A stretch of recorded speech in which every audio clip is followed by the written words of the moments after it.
গতকালকে আমার সামনে তুলছিল হাজী সেলিমকে, ওই যে ফেরেশতা দেখলাম, শয়তানও অত নিচে নামে নাই, মুখ দিয়ে কথা বের হয় না, নৌকা বলতে গেলে হৌকা বলে ফেলে, অথচ ওর চরিত্র কত খারাপ। কালকে মানুষ এই কোর্টে নেওয়ার সময় অনেকগুলো দেখিয়েছে, এ মুরব্বী মানুষ, শরীর চলে না, প্রতিবন্ধী শুনলাম, অবৈধ মেয়ে লোক ছাড়াও রাত কাটে না। তার নামের আগে দেখেছেন হাজী সেলিম। এর অবস্থায় যদি এই হয় শরীর চলে না, যাদের শরীর অল্প একটু চলে তাদের অবস্থা কত নিচে আপনি কল্পনাও করতে পারবেন না। এখান থেকে একটা শিক্ষা আছে, মুফাসসির প্রায় 7টা শিক্ষা এখানে বের করেছেন, আমি একটা বলছি। যারা জেনে অপরাধ করে, ফেরাউন কিন্তু না জেনে দোষ করে নাই, অপরাধ করে নাই, ও জেনে বুঝে দোষ করেছিল। ও যে অত্যাচার করেছিল জনগণের উপরে, ও যে স্বৈরাচার হয়েছিল, জেনে বুঝে হয়েছিল। এজন্য পাপ যখন পরিপূর্ণ হয়ে যায়, ওই সময় যদি মানুষ ভালো হতেও চায়, আল্লাহ তাকে আর নেয় না। যেন আপনাদেরও শিক্ষা নেওয়া লাগবে। পাপ যদি আমাদের পরিপূর্ণ হয়ে যায়, অনেকে মনে করে যা করে করে শেষে একবার হজ করে ভালো হয়ে যাব। আপনার হজ বরাতে থাকলে তো এমন ভাবে আল্লাহ ধরবেন, চোখের পলক পড়ানোর সময় দেবেন না। অলা তাহসাবান্নাল্লাহা গাফিলান আম্মা ইয়ামালুস সালিমুন ইন্নামা ইউআখিরুহুম লিয়াউমিন তাশখাসু ফীহিল আবসার। সূরা ইব্রাহিমের 42 নম্বর আয়াতে আছে, আল্লাহ পাক বলেন, নবী আপনি কি মনে করেন যে জালেমদের সম্পর্কে আমি কোনো খোঁজ রাখি না? ভালো করে শোনেন, এ পৃথিবীতে সবচাইতে বেশি তীক্ষ্ণ নজর আমি আল্লাহর জালেমদের প্রতি। কাদের প্রতি? এই জন্য জালেম যেন হয়ে না যায়। জীবনে কিছুই যদি আল্লাহর ভালো না লাগে, ওনার কাছে যদি পছন্দ না হয়, এই কাগজটা তুলে দেখাবো, মাবুদ তাকাও এদিকে, দেখো তোমার নবীর নাতি লিখে দিয়েছি, আমি নবীর খাদেম ছিলাম, এই ওসিলা হলো আজকে তুমি আমার মাফ করে দাও।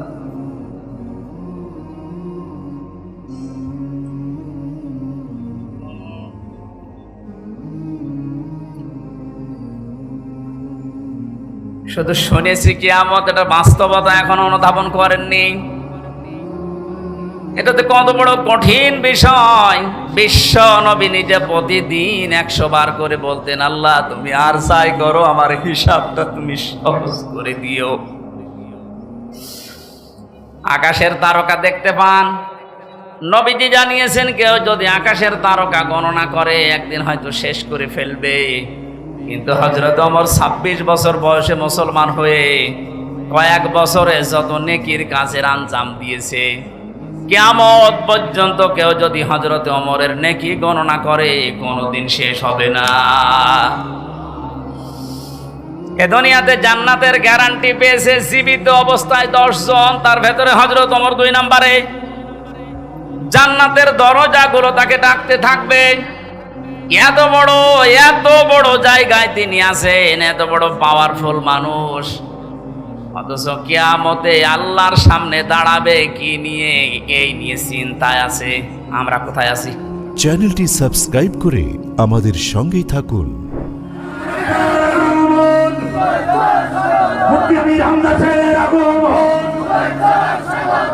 নরসিংদীবাসীর পক্ষ থেকে,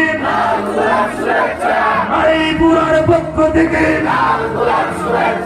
তিমরাবাদ হুগলার কান্দির পক্ষ থেকে, চেয়ার ভাইয়ের পক্ষ থেকে, যুব সমাজের পক্ষ থেকে,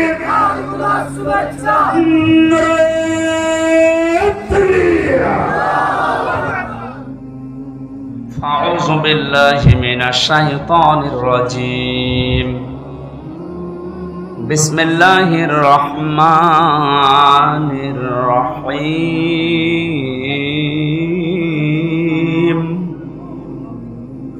واكتب لنا في هذه الدنيا حسنة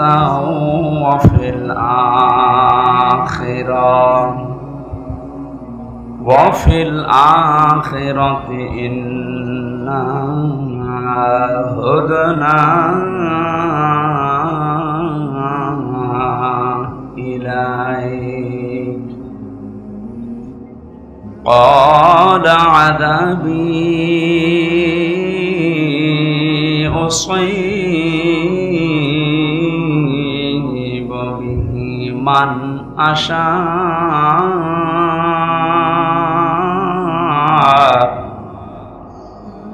ورحمتي وسعت كل شيء فسأكتبها للذين يتقون ويؤتون الزكاة والذين هم بآياتنا يؤمنون صدقت يا ربنا. عن أبي هريرة رضي الله تعالى عنه قال قال النبي صلى الله عليه وسلم اتقي دعوة المظلوم فإنها ليس بينه وبين الله حجاب رواه مسلم وما زادهم إلا إيمانا وتسليما اللهم صل على محمد وآله وصحبه وبارك وسلم. আলহামদুলিল্লাহ।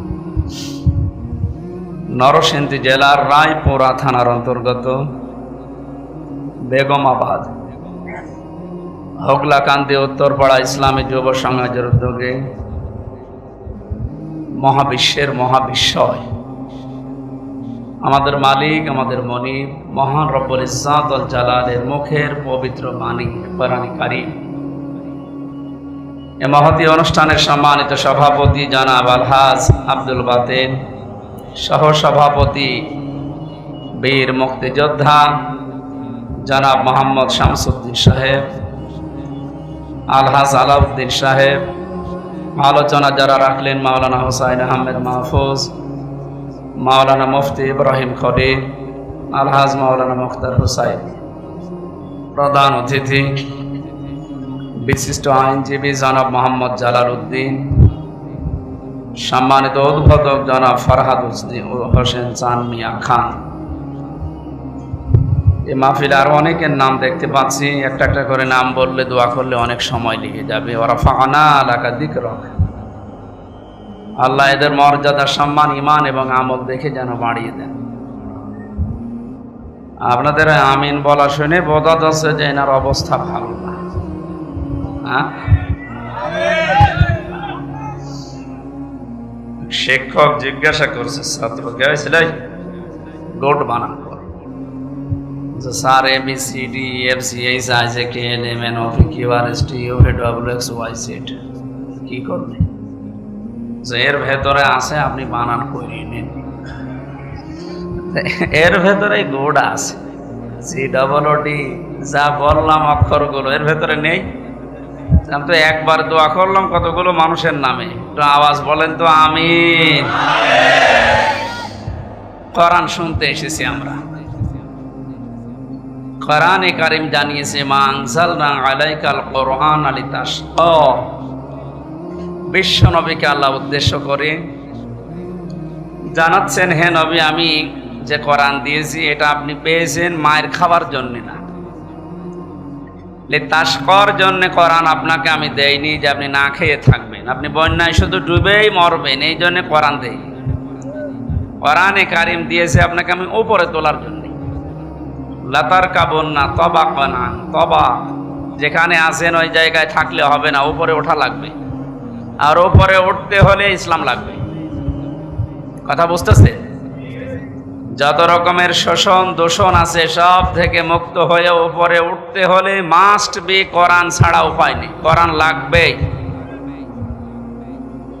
আমরা যেহেতু উপরে উঠতে চাই, আর সারা বিশ্ব আমাদের দিকে তাকিয়ে আছে। অনেকে বলতো যে আমরা রোল মডেল। কিসের রোল মডেল? আমি 7টা জরিপ পেয়েছি আজকে। রোল মডেল হিসাবে যাদের নাম আমরা দেখতে পেলাম, এগুলোর জন্য রোল মডেল হওয়ার দরকার নেই। বাংলাদেশ পৃথিবীতে আয়না ঘরের জন্য রোল মডেল। একটা কথা হলো, হ্যাঁ,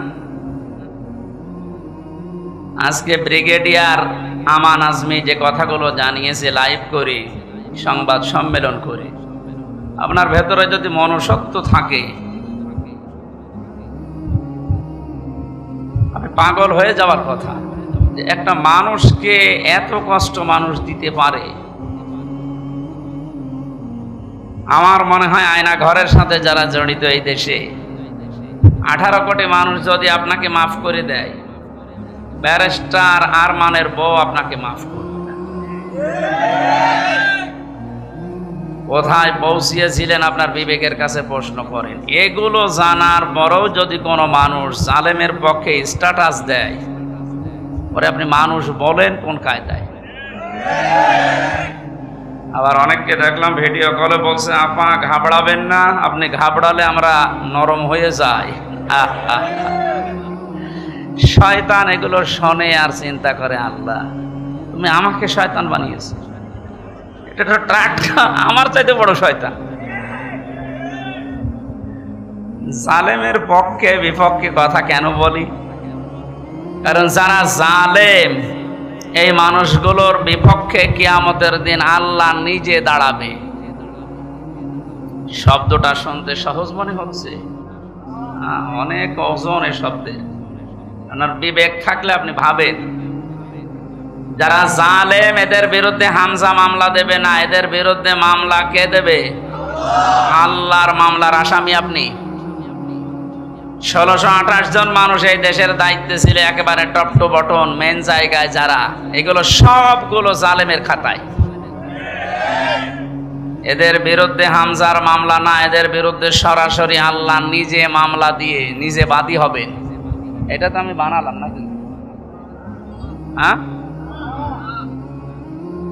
কোরআনে কারীম জানিয়েছে, ইন্নামাস সাবিলু আলাল্লাযীনা ইয়াযলিমুনান নাস ওয়া ইয়াবগুনা ফিল আরদি বিগাইরিল হক উলাইকা লাহুম আযাবুন আলীম। সূরা শূরা 25 নম্বর পারার 6 নম্বর পৃষ্ঠা 13 নম্বর লাইনের 42 নম্বর আয়াত। এটা তাফসীর ইবনে কাসিরে আছে, তাফসীরে ফি জিলালিল কোরআনে আছে। এই দুইটা তাফসীরে ঠিক একই কথা লেখা আছে, অন্যগুলোতে একটু বাড়া কমা আছে। আল্লাহ পাক বলেন, অবশ্যই আমি আল্লাহ কেস দেব, মামলা দেব, অভিযোগ দায়ের করব তাদের বিরুদ্ধে, পৃথিবীতে যারা মানুষ হয়ে মানুষের উপরে অত্যাচার জুলুম করেছিল। আল্লাহ ইয়াজলিমুন আল মুসলিমুনা দেননি, যে যারা মুসলমানের উপরে জুলুম করেছে। ইয়াজলিমুন আন নাস, হিন্দু কি মানুষ না? কথা বলে না কেন? খ্রিস্টান মানুষ না? মানুষ পদবাচ্যে যারা বিবেচিত দুনিয়ায়, তাদের উপরে যারা জুলুম করেছেন কারণে অকারণে। আপনি কোরআনের আয়াত থেকে শিক্ষা নিয়ে বিশ্বাস করতে পারেন, আপনার দুনিয়াও শেষ, আখিরাতও শেষ। কারণ জালেমদেরকে ক্ষমা করে দিলেও, জালেমদের জন্য দোয়া করলেও আল্লাহ নিজে জানিয়েছেন যে কবুল হবে না। আল্লাহু লা ইয়াহদিল কওমাস সালিমিন। কোরআনে বহু জায়গায় আয়াতটা আমি পেয়েছি। আল্লাহ বলেন, আমি জালেমদেরকে পথ দেখাই না, হেদায়েত দেই না, দেবও না। ইয়াহদি এটা মোজারে, বর্তমান ভবিষ্যৎ, প্রেজেন্ট ফিউচার, দুইটা কাল নিয়ে আল্লাহ শব্দটা গঠন করে জানাতে চেয়েছেন। যেদিনে কোরআন নাজিল হয়েছে ওই দিন থেকে কিয়ামত পর্যন্ত কোন জালেমকে আল্লাহ পথ দেখান না, হেদায়েত দেন না, দেবেনও না। এই জন্য জালেমদের দুনিয়াও শেষ, আখিরাত তো শেষই। কারণ ওই ময়দানে আরো কঠিন হবে। আল্লাহ নিজে মামলার বাদী, উনি নিজে কেস করবে। ও বাংলার মুসলমানেরা, বুকে হাত দিয়ে যাদের বুক আছে একটু ভাবেন, চিন্তা করেন। এদেশে আজ আমার মনে হচ্ছে অনেকে এখন আল্লাহর মামলার আসামি। বাদী যত বড় হয় মামলা তত কঠিন হয়। কথা বলেন না কেন? আমি যে 3টা বছর ছিলাম মাটির নিচে জেলখানায়, সব মিলে আমার যদি কোনো সলিমদ্দি মামলা দিত 3 বছর না 3 দিন পরে বের হয়ে যেতাম।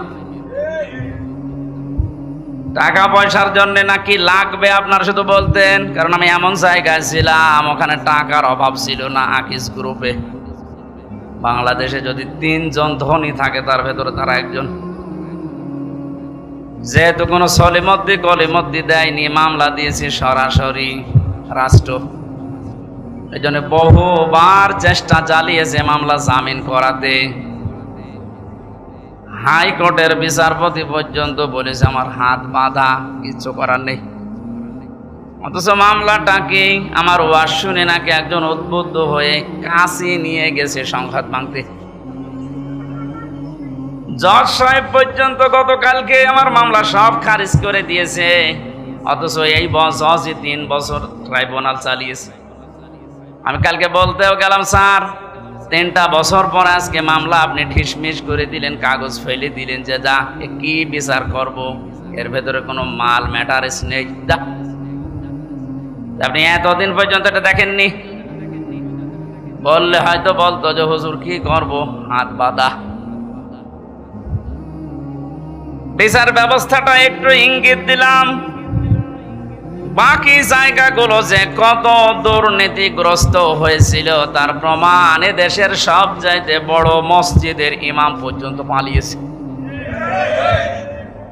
যে দেশের কেন্দ্রীয় মসজিদের ইমাম পর্যন্ত পালিয়ে যায়, বাকিগুলো আর বলার অবকাশ রাখে কোথায় পৌঁছিয়েছিল।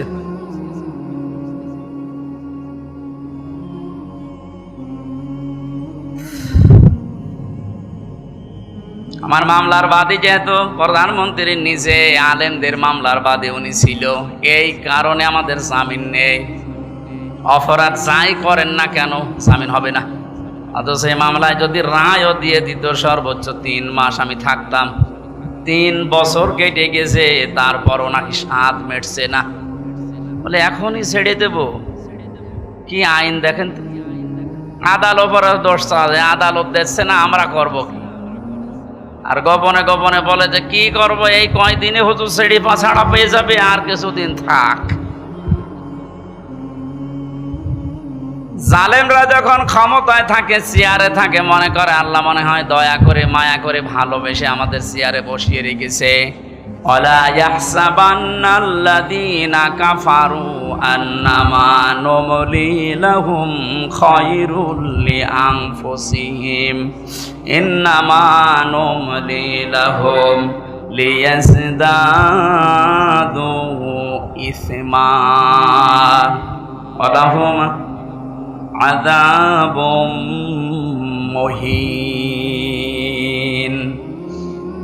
সূরা আলে ইমরানে আছে, জালেমরা ধারণা করে, মনে মনে করে আমাদেরকে আল্লাহ কল্যাণ করেন, ভালোবাসেন, মহব্বত করেন, এই জন্যই আমাদেরকে চেয়ারে বসিয়ে রেখেছে। আল্লাহ পাক বলেন না, ওদেরকে চেয়ারে বসিয়ে অপকর্মগুলো করার সুযোগ দিয়েছি যেন ওদের পাপ পরিপূর্ণ হয়ে যায়। বাস্তবতা এইটাই।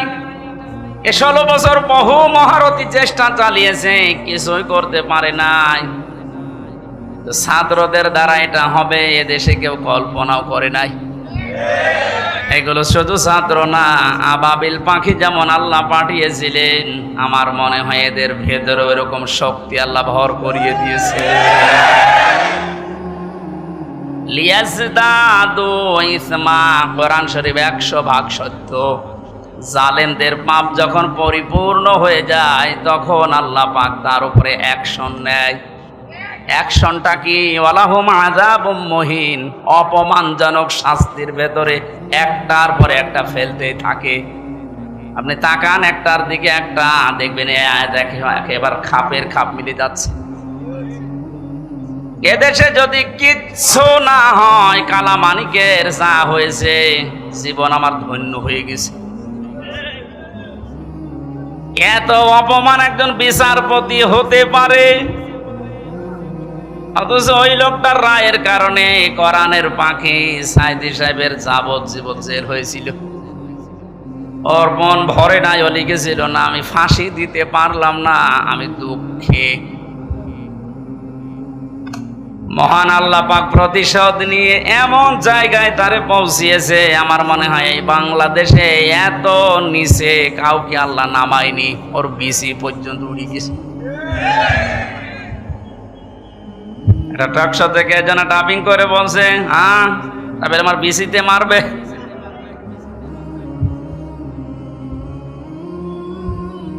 যারা যারা এই জুলুমের সাথে সম্পৃক্ত ছিল, আমি তো অন্যগুলোর কারণে হয়নি, যাদের কারণে হয়েছে এদেরকে যেন ছাড় দেওয়া না হয়। বিশেষ করে কাউন্টার টেররিজম বানিয়ে বাংলাদেশকে বিশ্বের দরবারে জঙ্গি আছে এই দেশে এই ধোয়া তুলে বহু মানুষকে বিনা অপরাধে গুম করে রেখেছিল। এই মনিরুল, আসাদুজ্জামান, ডিসি মান্নান, এদেরকে যদি বিচার না করে এভাবে ছেড়ে দেন, কিছুদিন পরে দেখবেন এর পেট থেকে যেটা আসবে ওটা আরো বড় হারামি হবে। এটা আমি বানালাম। হযরত নূহ আলাইহিস সালাম দোয়া করেছিলেন, আকালা নূহুর রাব্বি লা তাজার আলাল আরদি মিনাল কাফিরিনা দাজ্জারা ইন্নাকা ইন তাজারহুম ইউদিল্লু ইবাদাকা ওয়ালা ইয়ালিদু ইল্লা ফাজিরান কাফফারা। হযরত নূহ একেবারে অতিষ্ঠ হয়ে শেষ পর্যন্ত বলেছিলেন, মাবুদ এ কাফেরদের একটা আন্ডা বাচ্চা পর্যন্ত যেন ছাড় না পায়। ওদেরকে তো তুমি শেষ করবে, ওদের বাচ্চারা যেন না থাকে, ওদের আন্ডা বাচ্চা যেটা থাকবে ওর পেট থেকে যারা আসবে পরবর্তীতে ওরাও তোমার বান্দাদেরকে বিপদগামী করবে। এই 16 বছরের রেজাল্ট এইটা, এদের পেট থেকে যেগুলো আসে ওইগুলো ডবল হারামি হয়। গতকালকে আমার সামনে তুলছিল হাজী সেলিমকে, ওই যে ফেরেশতা দেখলাম, শয়তানও অত নিচে নামে নাই, মুখ দিয়ে কথা বের হয় না, নৌকা বলতে গেলে হৌকা বলে ফেলে, অথচ ওর চরিত্র কত খারাপ। কালকে মানুষ এই কোর্টে নেওয়ার সময় অনেকগুলো দেখিয়েছে। এ মুরব্বী মানুষ, শরীর চলে না, প্রতিবন্ধী শুনলাম, অবৈধ মেয়ে লোক ছাড়াও রাত কাটে না। তার নামের আগে দেখিয়েছেন হাজী সেলিম। এর অবস্থায় যদি এই হয় শরীর চলে না, যাদের শরীর অল্প একটু চলে তাদের অবস্থা কত নিচে আপনি কল্পনাও করতে পারবেন না।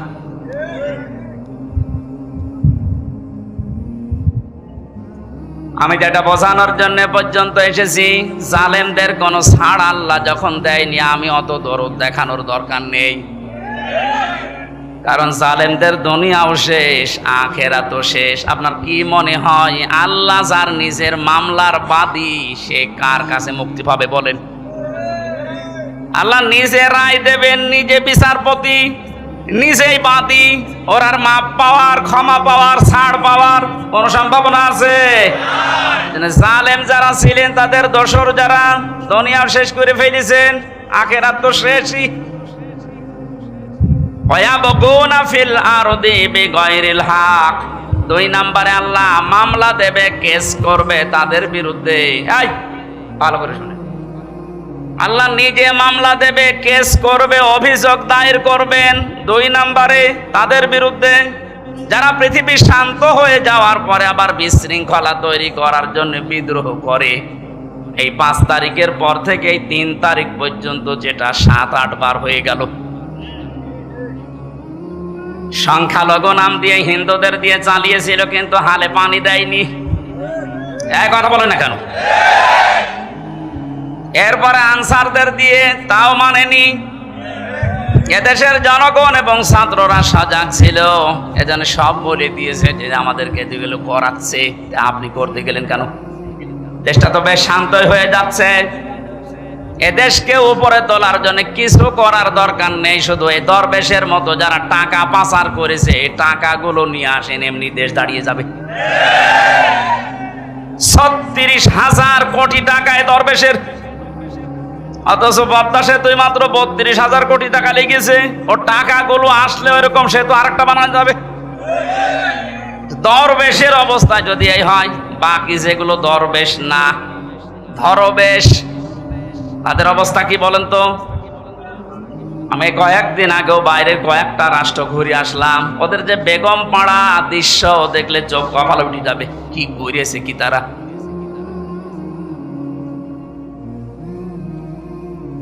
এই জন্য হাওয়া পাচ্ছেন আপনি আর লাফাচ্ছেন। আপনি যার বিরুদ্ধে বিদ্রোহ করছেন আমি তার পক্ষে না, কিন্তু আপনি জানেন বাস্তবতা কি। ইউনূসের বাবারও ক্ষমতা নেই জায়গায় টিকে থাকা, ওনার পেছনে যে দেওয়াল আছে আপনি জানেন। আমার এই যে মোবাইল দেখতে পাচ্ছেন, এটা কালকে আদালত দিয়েছে 3 বছর পর। এখানে যদি কল আসে, সর্বোচ্চ জনাব তারেক সিআরপিএস অপু ভাই আমার সাথে জেলে ছিল 3 বছর, খুব বেশি হলেও উনি কল দিতে পারে। কথা বলছেন না কেন? আর সর্বোচ্চ বাংলাদেশে আমার মনে হয় খুব বেশি থেকে বেশি হলেও জামাত ইসলামের যিনি আমির আছে ডাক্তার শফিকুর রহমান, উনি দিতে পারে। আর ডাক্তার ইউনূসের মোবাইলে কল আসে কোথা থেকে জানেন আপনি? ওনার মোবাইলে কল দেয় জো বাইডেন, বারাক ওবামা। টের পাচ্ছেন? আন্দাজে লাফাচ্ছেন।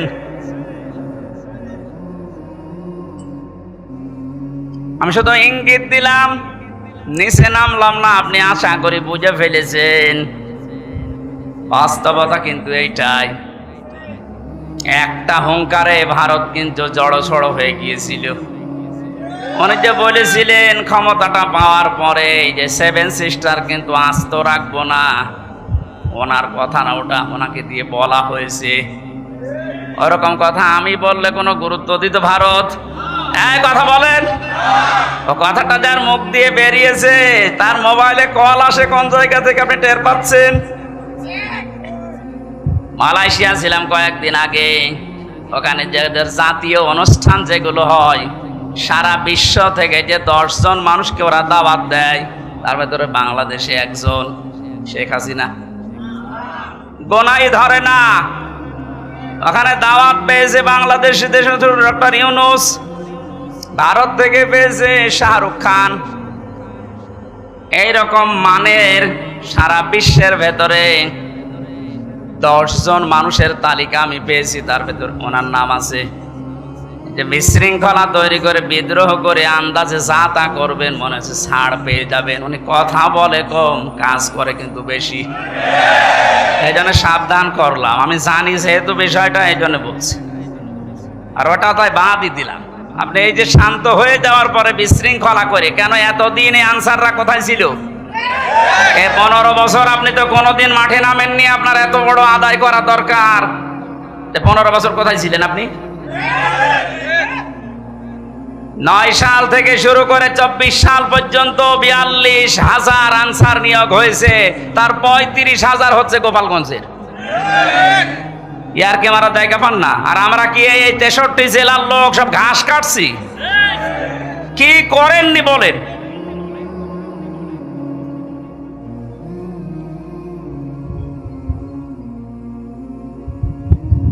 আমি বললাম না আল্লাহ এমনিতে ধরেনি। পাপ যখন পরিপূর্ণ হয়ে গেছে, আল্লাহ বলেন ইন্না বাতশা রাব্বিকা লাশাদীদ, আমার ধরা বড় শক্ত ধরা। আমি যদি সত্যিই কাউকে ধরি, ফেরাউনকে আল্লাহ স্বৈরাচারী হওয়ার কারণে ধরেছিল। ও কিন্তু শেষ পর্যন্ত বলেছিল আন্নাহু লা ইলাহা ইল্লাল্লাজি, ইল্লাল্লাহ বলতে পারে নাই। তাফসিরে মুফাসসির লিখেছেন কাবীরের ভেতরে আল্লামা ফখরুদ্দিন রাজি, তিনি বলেন ফেরাউন যখন লা ইলাহা ইল্লাল্লাহ বলতে পারে না, ইল্লাল্লাহি পর্যন্ত বলতেছিল, ফেরেশতা জিবরাইল এসে মুখে কাঁদা দিয়ে দিয়েছে। এখান থেকে একটা শিক্ষা আছে। মুফাসসির প্রায় 7টা শিক্ষা এখানে বের করেছেন, আমি একটা বলছি। যারা জেনে জেনে অপরাধ করে, ফেরাউন কিন্তু না জেনে দোষ করে নাই, অপরাধ করে নাই, ও জেনে বুঝে দোষ করেছিল। ও যে অত্যাচার করেছিল জনগণের উপরে, ও যে স্বৈরাচার হয়েছিল, জেনে বুঝে হয়েছিল। এজন্য পাপ যখন পরিপূর্ণ হয়ে যায়, ওই সময় যদি মানুষ ভালো হতেও চায়, আল্লাহ তাকে আর নেয় না। যেন আপনাদেরও শিক্ষা নেওয়া লাগবে। পাপ যদি আমাদের পরিপূর্ণ হয়ে যায়, অনেকে মনে করে যা করে করি শেষে একবার হজ করে ভালো হয়ে যাব। আপনার হজ বরাতে থাকলে তো এমন ভাবে আল্লাহ ধরবেন, চোখের পলক পড়ানোর সময় দেবেন না।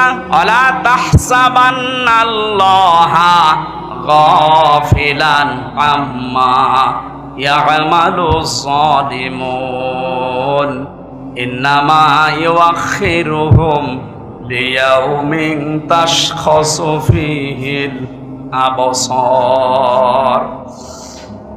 সূরা ইব্রাহিমের 42 নম্বর আয়াতে আছে, আল্লাহ পাক বলেন, নবী আপনি কি মনে করেন যে জালেমদের সম্পর্কে আমি কোনো খোঁজ রাখি না?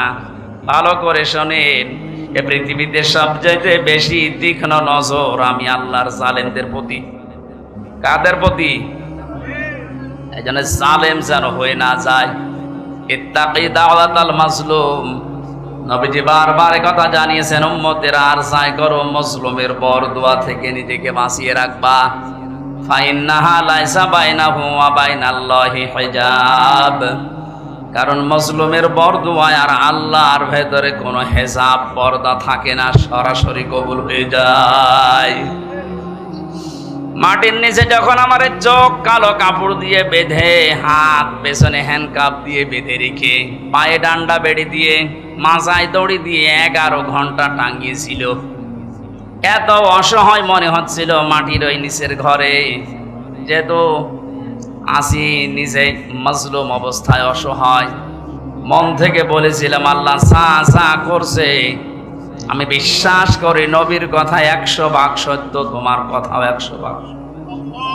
তুমি দয়া করে আমাকে কিছু দেখিও। আল্লাহ দেখিয়েছেন। যেই কয়জন অত্যাচার করেছিল, কালকেও এক মামলার আইবুকে কল দিয়েছিলাম, হাও মাও করে কাঁদছে, আর এখন আমার এই উল্টো করে স্যার বলছে। স্যার কি করা লাগবে? কি করা লাগবে মানে, আমার বাবার কাছ থেকে যে 10 লাখ টাকা নিলে বললে আর মামলা দেব না, ওই টাকা ফেরত দাও।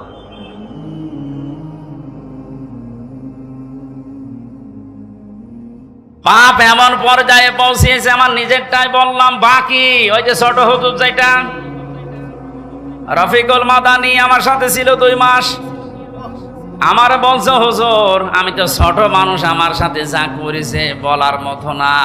রাত 12:30টার সময় আমারে নিয়ে গেছে হাতির ঝিলে, 2 পাশের রাস্তা ব্লক করে দিয়ে, পুরা উলঙ্গ করে, এক টুকরা কাপড় আমার শরীরে রাখে নাই, একটা সিগারেট আমার হাতে ধরিয়ে দিয়ে একটা উলঙ্গ অর্ধ উলঙ্গ মেয়ে লোক কোথা থেকে যেন নিয়ে আসলো, পাশে দাঁড় করিয়ে দিয়ে ছবি তুলছে, বলছে এটা কালকে ছেড়ে দেব, মানুষ জানবে যে পিসকে হুজুর কেমন।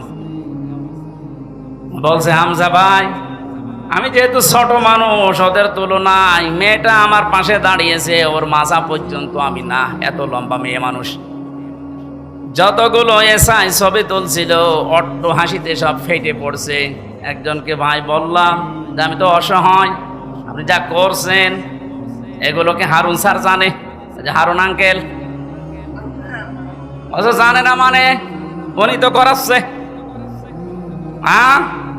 উনি মাঝে মাঝে রিমান্ডে এসে যে সুন্দর সুন্দর টকিং করতো, এত সুন্দর কথা বলতো ফেরেস্তার মতো, আর উনি আমার এই অপমান করার জন্য এত দূর নেমেছে।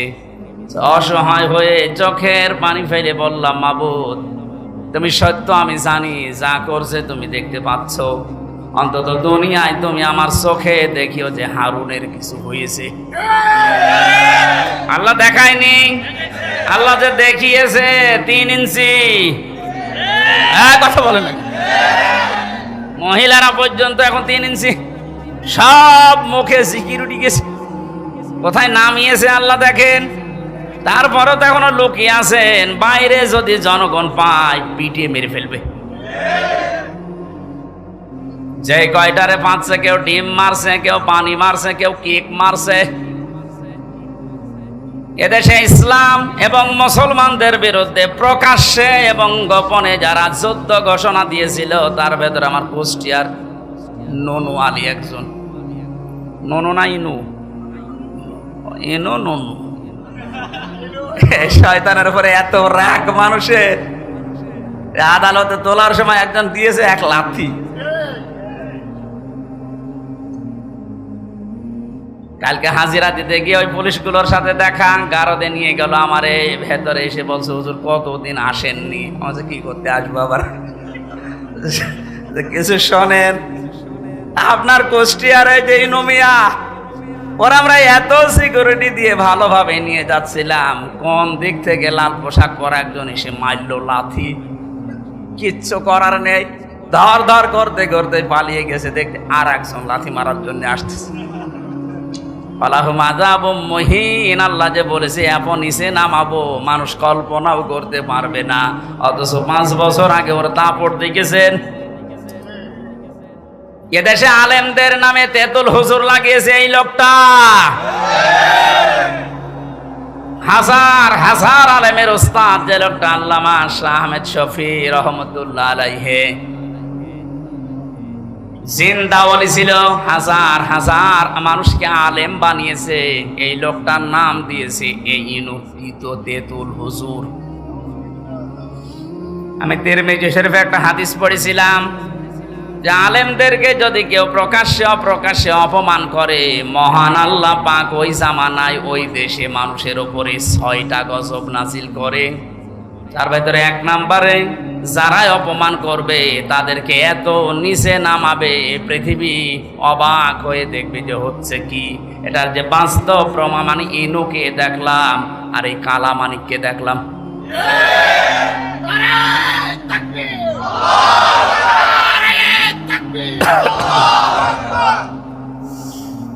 নরসিংদীবাসী, এবার আমি তাফসীরুল কোরআন মাহফিলে তাফসীর আকারে কথা বলার চেষ্টা চালাচ্ছি, ভালোভাবে শোনেন। আল্লাহ জালেমদেরকে হেদায়েত দেবেন না, জালেমদের বিরুদ্ধে নিজে মামলা দেবেন। এই জন্য ওদের কোনো পক্ষে কোনো কথা নেই, ওদের যা বললাম সব বিপক্ষে। আল্লাহ কোরআনে কারীম আমাদেরকে দিয়েছেন লিতাশকার জন্য না, দুঃখ পাওয়ার জন্য না, না খেয়ে থাকার জন্য না। বন্যা দিয়ে প্রতি বছর বছর আমাদেরকে মেরে ফেলবে, আর আমরা শুধু সুবহানাল্লাহ পড়ে যাব, এই জন্য দেয়নি। আল্লাহ পাক বলেন কোরআন কেন দিয়েছি জানেন? যে নামগুলো দিয়ে আল্লাহ কোরআনে কারিমে বিশ্ব নবীকে ডাক দিয়েছেন। আমি পড়া কোরআন পড়ে নবীর নাম পেয়েছি বিশেষভাবে 7টা। কয়টা? 1 নম্বরে আল্লাহ ডাক দিয়েছেন ইয়াসিন, 2 নম্বরে তোহা, 3 নম্বরে মোহাম্মদ, 4 নম্বরে আহমদ, 5 নম্বরে আব্দুন বা আব্দুল্লাহ, 6 নম্বরে মুজাম্মিল, 7 নম্বরে মুদ্দাসসির। আপনি প্রতিটি শব্দের দিকে খেয়াল করে মিলান তো। প্রথম নাম আল্লাহ তাকে ডাক দিলেন ইয়াসিন। ইয়া হরফে নেদা, ইয়া মানে হে, সিন মানে সাজ্জেদ। তাফসিরে কাবীর আল্লামা ফখরউদ্দিন রাজি রহমতুল্লাহ আলাইহি এই সিন শব্দের ব্যাখ্যা করতে গিয়ে তিনি 5টা অর্থ বের করেছেন। আলেম যারা আছেন একটু খেয়াল করেন। 1 নম্বরে সিন মানে সাজ্জিদুল আলামিন, 2 নম্বরে সিন মানে সাজ্জিদুল বাশার, 3 নম্বরে সিন মানে সাজ্জিদুল কাউনাইন, 4 নম্বরে সিন মানে সাজ্জিদুল আম্বিয়া, 5 নম্বরে সিন মানে সাজ্জিদুল মুরসালিন। আমি কি কাহিনী শুরু করব? আমি তো কোরআনে কারিম দিয়ে ব্যাখ্যা করছি। আল্লাহ পাক বলেন যে 5টা নামে ডাক দিলাম। এ 5টি অর্থের ভেতরে মুফাসসিরিন ইকরাম প্রায় 27টা বিষয় তারা এখানে ব্যাখ্যা দিয়েছেন। 1 নম্বরে নবীকে সাজ্জিদুল আলামিন এ নামে ডাকার কারণ কি? আলম মানে এই পৃথিবী, জগৎ, আর আলামিন মানে জগৎ সমূহ। এ পৃথিবীর কোন মানুষ যদি এই ধারণা করে যে আমি এই পৃথিবীতে বাস করব না, আমি বাস করব মঙ্গল গ্রহে, চাঁদের দেশে, আল্লাহ পাকের নবীকে ওই জায়গাও বাস করলে আপনাকে আদর্শ নেতা মানা লাগবে। এই শব্দটা শোনার পরে কারো যদি মন খারাপ হয়, আমি এবার ব্যাখ্যা করছি। এতানাজ্জালুল আমরু বাইনাহুন্না, সূরা তালাকের ভেতরে আছে প্রত্যেকটি জগতে আল্লাহর বিধিবিধান নাজিল হচ্ছে। যেখানে যেরকম সৃষ্টি আছে ওই সৃষ্টির জন্য আল্লাহর বিধান ওই রকম। এই পৃথিবীতে যেহেতু আমরা মানুষ, আমাদের জন্য জীবন চালাতে যা লাগে আল্লাহ এই রকম বিধিবিধান দিয়েছেন এই কোরআনে। কথা বুঝতেছেন? কিন্তু বিশ্ব নবীর ক্ষেত্রে সাজ্জেদুল আলামিন দিয়ে জানিয়েছেন শুধুমাত্র এ দুনিয়া না, শুধুমাত্র মঙ্গল গ্রহ না, শুধুমাত্র চাঁদের দেশ না, যত জগৎ আল্লাহ বানিয়েছেন যেখানে আপনি বসবাস করেন না কেন ওখানে নবী বাদ দিয়ে অন্য কাউকে আপনি মানতে পারবেন না। শব্দটা শুনতে যত ছোট মনে হচ্ছে বিষয়টা অত ছোট না। আজ এই কথাটা উল্টিয়ে ডাইভার্ট করার জন্য মানুষ বলে হুজুর এটা রাজনীতি। কিসের রাজনীতি? এই বিষয়টা যদি কালো ক্লিয়ার না থাকে, এই কোন দিকে তাকিয়ে আছে, এটা যদি কারো ক্লিয়ার না হয় সে মরণের পরে ধরা খাবে। আল আদাবুল মুফরাদের 6 নম্বর হাদিসের ভেতরে 3 নম্বর পয়েন্ট আছে। এটা পৃথিবীতে যে মানুষগুলোর আদর্শ নেতা মুহাম্মদুর রাসূলুল্লাহ ছিল না, ওই লোকটা বিনা হিসাবে বিনা বিচারে জাহান্নামে যাবে। এটা তো আমি বানালাম নাকি? হ্যাঁ, মরণের পরে এটা তো আপনারা মানেন যে 3টা প্রশ্ন করা হবে। মার রব্বুকা, মা দীনুকা, মান হাজার রাজুল। এই কথা বলছেন না কেন? যে লোকটা বলবে রব্বি আল্লাহ, আমার রব আল্লাহ, দীনুন আল ইসলাম, আমার জীবন ব্যবস্থা ইসলাম, যখন এই নবীকে সামনে নিয়ে বলা হবে মান হাজার রাজুল, তখন কি বলবেন? আপনি যদি বলতে পারেন হাজা নাবিয়ুনা মুহাম্মাদুর রাসূলুল্লাহ, এটা বলতে হলে অবশ্যই তার আদর্শ দুনিয়ায় আপনাকে মানাই লাগবে, মাস্ট বি। কথা বলেন না কেন? আমি সহ এখানে যারা বসে আছে ছোট বড় অধিকাংশ মানুষ আমরা জানি ইয়াসিন এই সূরা পড়লে 10 খতম কোরআন শরীফ পড়ার সওয়াব হয়। এটা জানেন না? মাস্ট বি সওয়াব হবে, কিন্তু এর ভেতরে 83টা শিক্ষা আছে। এগুলো যদি আপনার প্র্যাকটিক্যাল লাইফে থাকে তখন সওয়াব পাবেন। আপনি মন মতো পড়ে গেলেন, একটাও ভেতরে নেই, উল্টা আরো গোনা পাবেন। কারণ যে ব্যক্তি এলেম অনুযায়ী আমল করে না ওই লোকটা শিরিক করে। এই কথা বলছেন এখানে। যে লোকটা তার এলেম অনুযায়ী জ্ঞান অনুযায়ী কাজ করে না সে কি করে? শিরিক। বলেন বলেন। আর শিরিক করলে তার জন্য জান্নাত হারাম। আপনি একটা কথা যদি ভুল প্রমাণ করতে পারেন, আমি আর কথা বলবো না, কথা যদি বিশ্বাস হয় তাহলে মেনে নেওয়া লাগবে। আজকে থেকে সিদ্ধান্ত নিয়ে বাড়ি যান, যতদিন বেঁচে আছি মুহাম্মদুর রাসূলুল্লাহ বাদ দিয়ে অন্য কাউকে আমি আদর্শ মানি না, মানব না। একমত আছেন কারা দেখি? লিল্লাহি। এই আন্দাজে হাত তুলে কিন্তু ধরা খাবে। এটা কিন্তু বাস্তবে নিয়ে যাওয়া লাগবে। রবি বাদ দিয়ে আমি কাউকে নেতা মানি না। এবার হাত তুলে।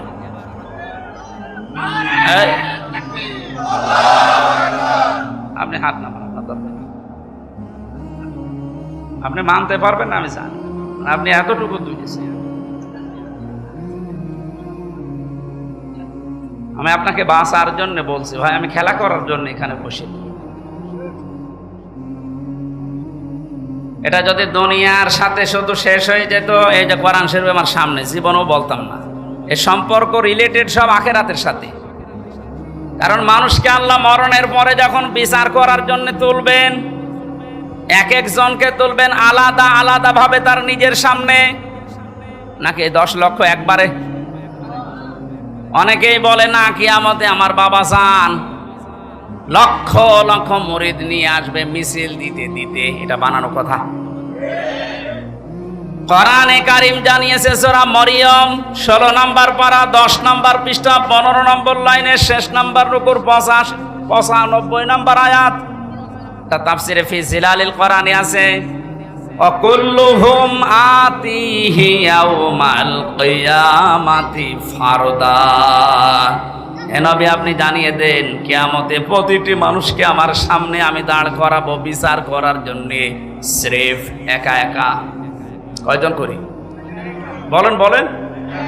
নরসিংদীবাসী কোরআনে আয়াত শোনার পরে নিজের প্র্যাকটিক্যালটা একটু মিলান তো। আমি সহ যারা এখানে বসে আছি, কিয়ামতে কিন্তু প্রতিটি মানুষকে আল্লাহ তার নিজের সামনে দাঁড় করাবেন, কেউ থাকবে না, স্রেফ একা একা। মাঝে মাঝে একা থাকুন থাকি বা ভাবি, আল্লাহ তুমি যদি বলো হামজা 2024 সালের আগস্ট মাসের 31 তারিখ পর্যন্ত তোরে মাফ করে দিলাম, যা। শুধুমাত্র সেপ্টেম্বরের 1 থেকে 3 দিনের হিসাব দিয়ে তুই জান্নাতে চলে যা। আমার যা বাস্তবতা, আমার তো মনে হয় 3 দিনের হিসাব দেওয়া আমার দ্বারা সম্ভব না। আপনারা পারবেন? হ্যাঁ, আপনারা পারবেন।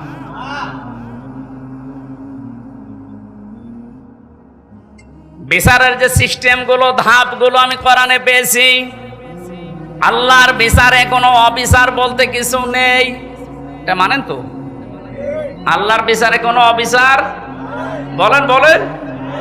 আল্লাহর বিচারে ন্যায় বিচার যদি উনি করেন, কেউ জান্নাত পাবে না। হ্যাঁ, আল্লাহ যদি ন্যায় বিচারও কারো সাথে করে, জান্নাতে যাওয়া সম্ভব না, কারণ 1 গ্লাস পানির হিসাবও দিতে পারবেন না। আল্লাহর কাছে মাপ পাওয়ার জন্যে, বাঁচার জন্যে একটা উপায় আছে, উনি যদি দয়া করে ক্ষমা করে দেয়। এজন্য কাবা শরীফ যখন তাওয়াফ করছিলাম, 6ষ্ঠ চক্কর একটা দোয়া আমার মনে এসেছে, আল্লাহুম্মা ইন্না আলাইয়া হুকুকান ফিমা বাইনি ওয়া বাইনিকা। আল্লাহর কাছে বলা হচ্ছে, রব্বুল আলামিন, কাবা আমার সামনে, আমি তোমার গোলাম, তুমি আমার মালিক। আমি গোলাম হিসাবে তুমি আমাকে বহু কিছু দিয়েছো, নেই থেকে তুমি আমারে হামজা বানিয়েছো, কিন্তু তুমি আমার মালিক হিসাবে আমি গোলামের কাছে, আমি দাসের কাছে তো তুমি অনেক কিছু পাবে, আমি তো কিছুই দিতে পারলাম না। একটা রাস্তা আমার খোলা আছে, আল্লাহ তুমি এই কাবার সামনে নিয়ে বলছি, দয়া করে আমারে মাফ করে দাও। ও নরসিংদীবাসী, হিসাব শুধু নাম শুনেছি, জীবনে কোনোদিন কে সম্মুখীন হয়েছি আমরা? এটা যে কত বড় কঠিন, যারা এই চিন্তায় থাকতো তাদের জীবনই আল্লাহ পাল্টিয়ে দিয়েছে। খলিফাতুল মুসলিমিন হযরত ওমর রাদিয়াল্লাহু তাআলা আনহু তার সন্তানটাকে মাদ্রাসায় দিয়ে আসলেন, আব্দুল্লাহ।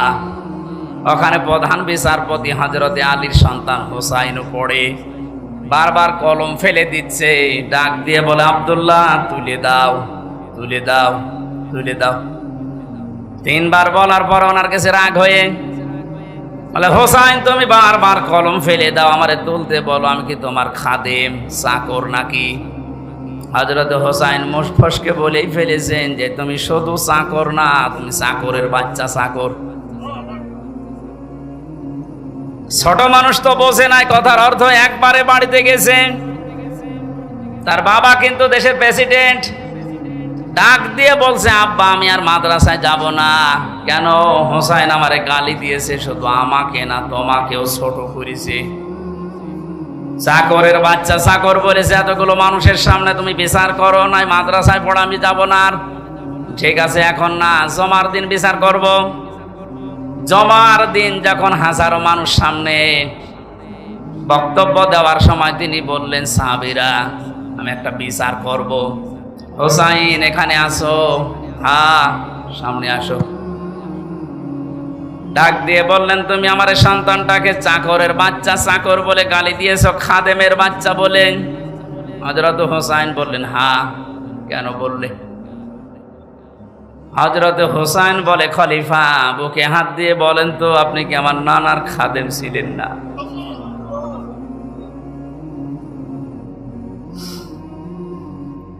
হযরত ওমরের কথা বন্ধ হয়ে গেছে। ডাক দিয়ে বলে, হোসাইন হ্যাঁ, আমি তো এভাবে ভাবিনি, আমি তো খাদেমই ছিলাম, কিন্তু তুমি কি এই কথাটা লিখে দিতে পারবা? কাগজ কলম নিয়ে আসেন। ছোট মানুষ তো, যেই কাগজ না খাজুরের পাতা নিয়ে এসেছে, উনি লিখে দিলেন, ওমর আমার নানার খাদেম ছিল, আমি দেখেছি, ইতি হোসাইন ইবনে আলী, সই করে দিলাম। কাগজটা হাতে নিয়ে হযরত ওমর চুমা খেলেন, ডাক দিয়ে বলেন, নবীর সাহাবীরা, বিচার হয়ে গেছে। হযরত হোসাইন তো ছোট মানুষ, বলে, আব্বা বিচারই শুরু করলে না, কি করে হয়ে গেল? হযরত ওমর বলে, সন্তান আমার, যে বিচার করেছি এটা দুনিয়া না আখিরাতেও কাজে লাগবে। আমি যখন মারা যাব এই কাগজটা আমার কাফনের ভেতরে দিয়ে দিও। ময়দানে মাহশারে আল্লাহ যখন আমাকে তুলবে স্রেফ একা একা, জীবনে কিছুই যদি আল্লাহর ভালো না লাগে, ওনার কাছে যদি পছন্দ না হয়, এই কাগজটা তুলে দেখাবো, মাবুদ তাকাও এদিকে, দেখো তোমার নবীর নাতি লিখে দিয়েছি, আমি নবীর খাদেম ছিলাম, এই ওসিলা হলো আজকে তুমি আমার মাফ করে দাও।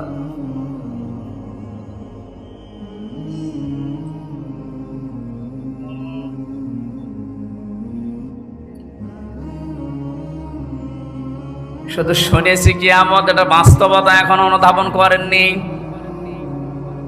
এটাতে কত বড় কঠিন বিষয়।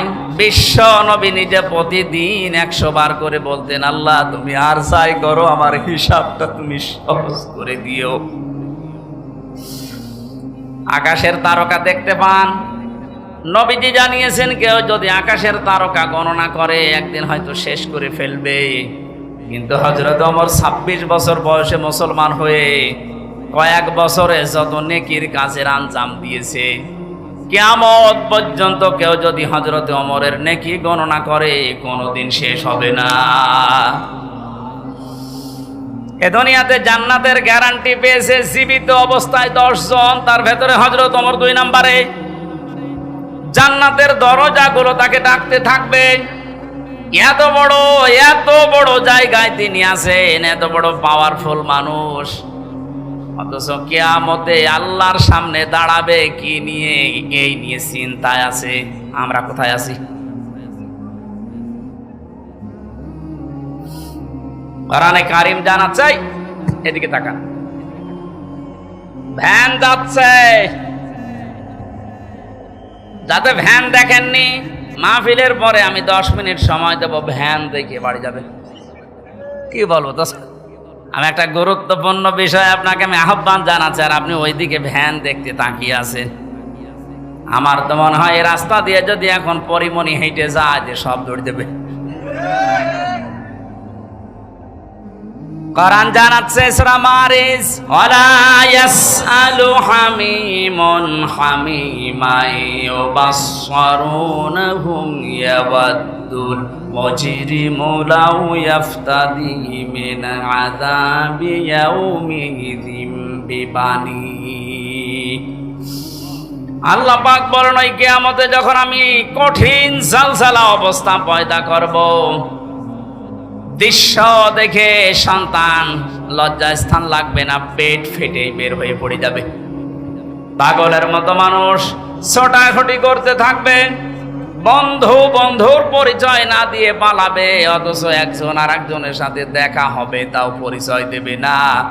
মানুষ নিজেকে বাঁচাতে এত ব্যতিব্যস্ত হয়ে পড়বে, শেষ পর্যন্ত নিজের আদরের সন্তানকে মুক্তিপণ হিসাবে দিতে চাইবে। বাংলার মুসলমানেরা, এটা যে বাস্তবতা কত কঠিন। আমি যখন জেলখানায় বসে বসে আয়াতগুলো পড়েছি, যে বিবানী সন্তানকে মানুষ নাকি মুক্তিপণ দিতে চাইবে, আমি নিজের সাথে মিলিয়ে দেখলাম না, এই আয়াতটা মিলছে না আমার সাথে। যখন আমার মেয়েটা 1 বছর বয়স ছিল, এখন ওর 4 বছর, ফারিহা জান্নাত, মাঝে মাঝে ওর কথা কল্পনায় নিয়ে এসে ভাবতাম, আল্লাহ ওর প্রতি তুমি আমার ভালোবাসা মহব্বত এত বেশি পয়দা করে দিয়েছো। আল্লাহ রসুলের পরে পৃথিবীতে এখনো পর্যন্ত আমার এই ছোট মেয়েটা আমার কাছে আদরের। অথচ আল্লাহ বলছে কিয়ামতে ফারিহাকেও, হামজা আমাকে বলবে, আল্লাহ দিয়ে দিলাম, আমাকে বাঁচাও, এটা বলবে।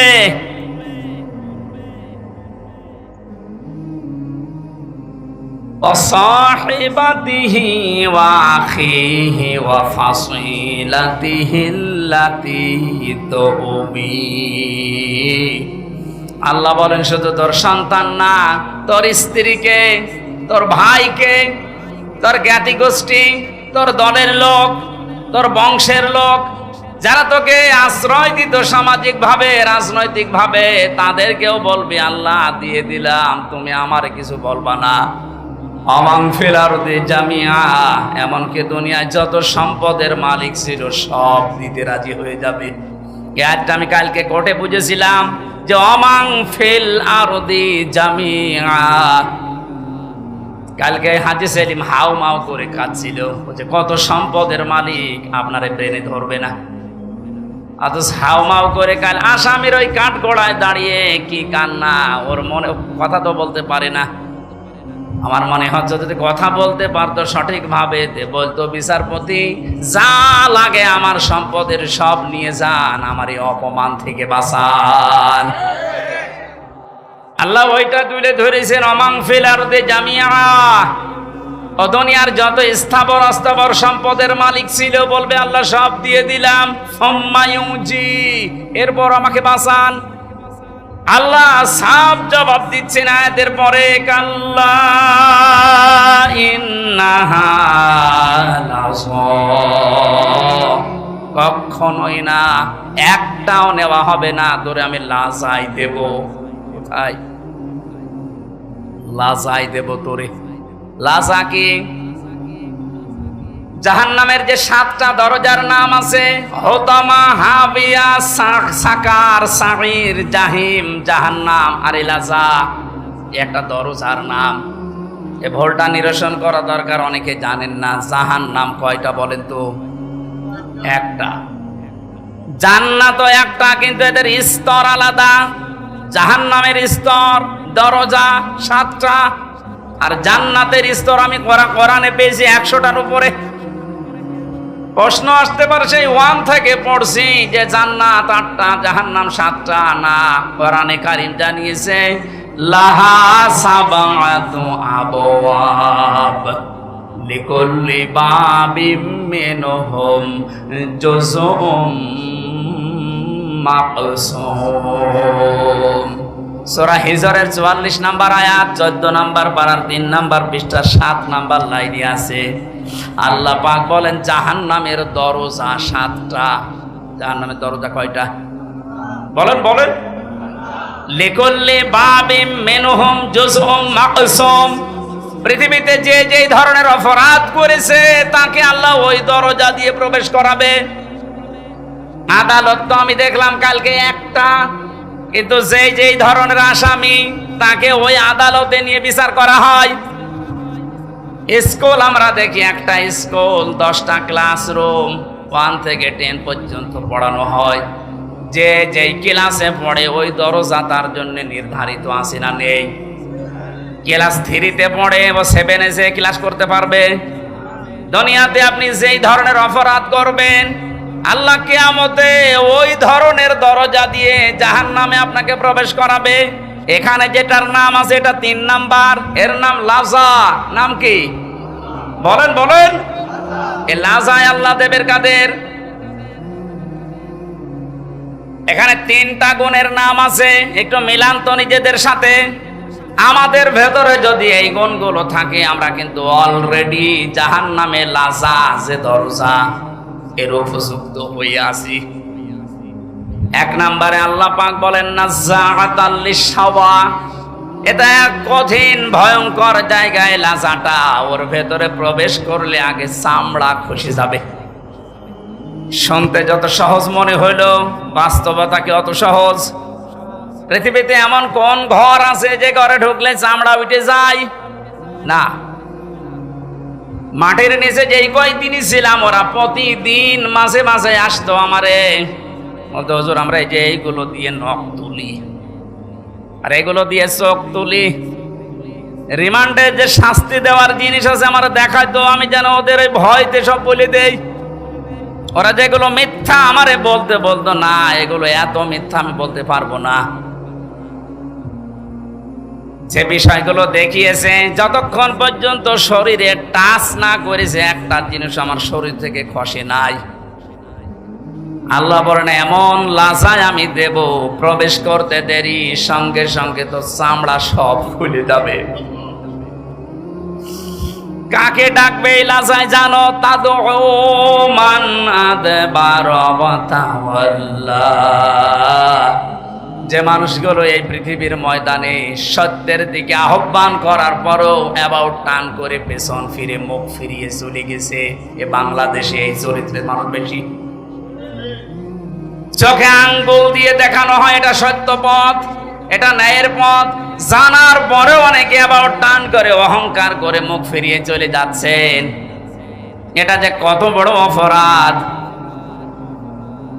কোরআনে কারিমের সূরা আরাফ 14 নম্বর পারার 14 নম্বর পৃষ্ঠার 7 নম্বর লাইনে 40 নম্বর আয়াত আল্লাহ নাযিল করেছেন এই জন্যে, ইন্নাল্লাযীনা কাযযাবু বিআয়াতিনা ওয়াস্তাকবারু আনহা লা তুফাত্তাহু লাহুম আবওয়াবুস সামা ওয়া লা ইয়াদখুলুনাল জান্নাত। নরসিংদীবাসী একটু খেয়াল করেন, নিশ্চয় যারা আল্লাহর আয়াতকে মিথ্যা প্রতিপন্ন করে, মিথ্যা মনে করে। আপনারা বলতে পারেন কয় আল্লাহর আয়াত তো মিথ্যা মনে করি না, মিথ্যা প্রতিপন্ন করি না। শোনার পর আপনি ঘাড় ঘুরিয়ে চলে যান কোন কারণে? এইটাই তো মিথ্যা প্রতিপন্ন করা। আস্তাকবারু আনহা, আল্লাহর আয়াত শোনার পরে অহংকার করে মুখ ফিরিয়ে চলে যাওয়ার সময় আবার টিটকারি মারতে মারতে যায়। এদেশে নেই? এই কথা বলে না কেন? আছে। আপনি এখন চার দোকানে যান, দেখেন কি গীবত হচ্ছে ওখানে। আল্লাহ পাক বলেন অস্তাকবারু আনহা, শুধু চলে গেলে তো হয় না, অহংকার করে যাওয়ার সময় মুখ ফিরিয়ে চলে যাচ্ছে। ওয়ালা ইয়াদখুলুনাল জান্নাহ, এই মানুষগুলোর জন্য আমি আল্লাহ জান্নাত বরাদ্দ করি নাই। ইয়াদখুলুনা মুজারে বর্তমান, ভবিষ্যৎ, প্রেজেন্ট, ফিউচার। এদের জন্য এখন এরা মারা গেলে জান্নাতে যাচ্ছে না, ভবিষ্যতেও যাবে না। আকাশের কোন দরজা এদের জন্য খোলা নেই। বাবের বহুবচন আবওয়াব, একটা দরজাও খোলা থাকবে না, সব বন্ধ আপনার জন্য। কতদিন পর্যন্ত আপনি জান্নাতে যেতে পারবেন না? আল্লাহ একটা উদাহরণ সেট করেছেন, হাত্তা ইয়ালিজাল জামালু ফি সাম্মিল খিয়াব। যতদিন পর্যন্ত উটে সূচের ছিদ্র দিয়ে উট প্রবেশ করে যেতে না পারে, ততদিন আপনি জান্নাতে যেতে পারবেন না। এই উদাহরণটা আল্লাহ সেট করলেন কেন? কারণ বাস্তবে আমরা যেটা দিয়ে বুঝি ভালো, ওই উদাহরণ আল্লাহ ওই বিষয়ের আগে সেট করে দেয়। আমরা এটা বুঝলাম কোনদিন সূচের ওই ছিদ্র দিয়ে উট প্রবেশ করা সম্ভব? আরো জোরে বলেন। আল্লাহর কোরআন শোনার পরে যারা অহংকার করে মুখ ফিরিয়ে চলে যাচ্ছেন, জান্নাতে যাওয়া আপনার জন্য এইরকম অসম্ভব।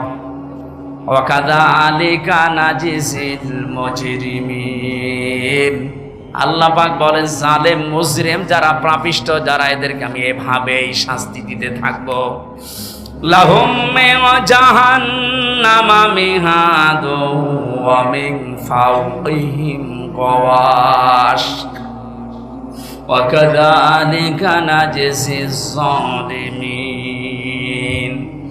এই মানুষগুলোকে যখন কবরে রাখা হবে, সঙ্গে সঙ্গে আমি আল্লাহ জাহান্নামের চাদর ওর গায়ে পরিয়ে দেব, বিছানা বিছিয়ে দেব জাহান্নামের আগুনের বিছানা। আজ এই সমস্ত জালেমগুলো, আল্লাহর আয়াত অস্বীকারী, অহংকার করে মুখ ফিরিয়ে চলে যায় যারা, এরা মারা যাওয়ার পরে দেখি ওপরেই ফুলের স্তূপ পড়ে যায়। ওপরে আপনি ফুল যতই দেন, নিচে আল্লাহ আগুন লাগিয়ে দেবে। এই জন্য আমাদের সাবধান, আমরা যেন এই দুইটা আচরণ না করি। কোরআন শোনার পরে আবার টান করে চলে যাওয়া, অহংকার করা। 3 নম্বরে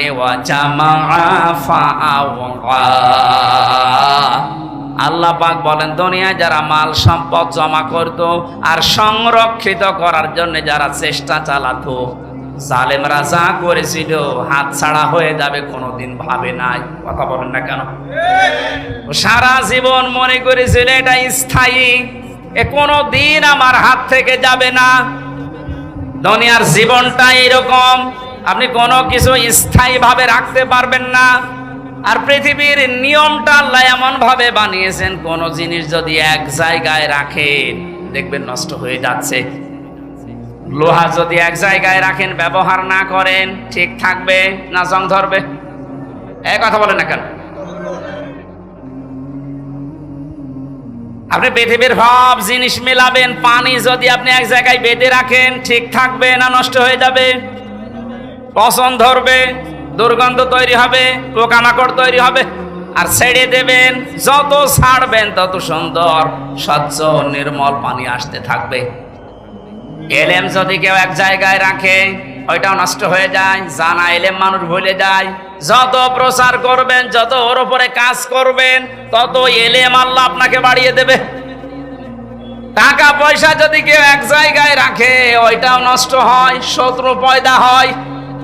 যত ছাড়বেন ওই জায়গা আল্লাহ পূরণ করার জন্য উপর থেকে পাঠাতেই থাকবে, এইটাই নিয়ম। ক্ষমতাও তো আল্লাহ ওইভাবেই দিয়েছিলেন।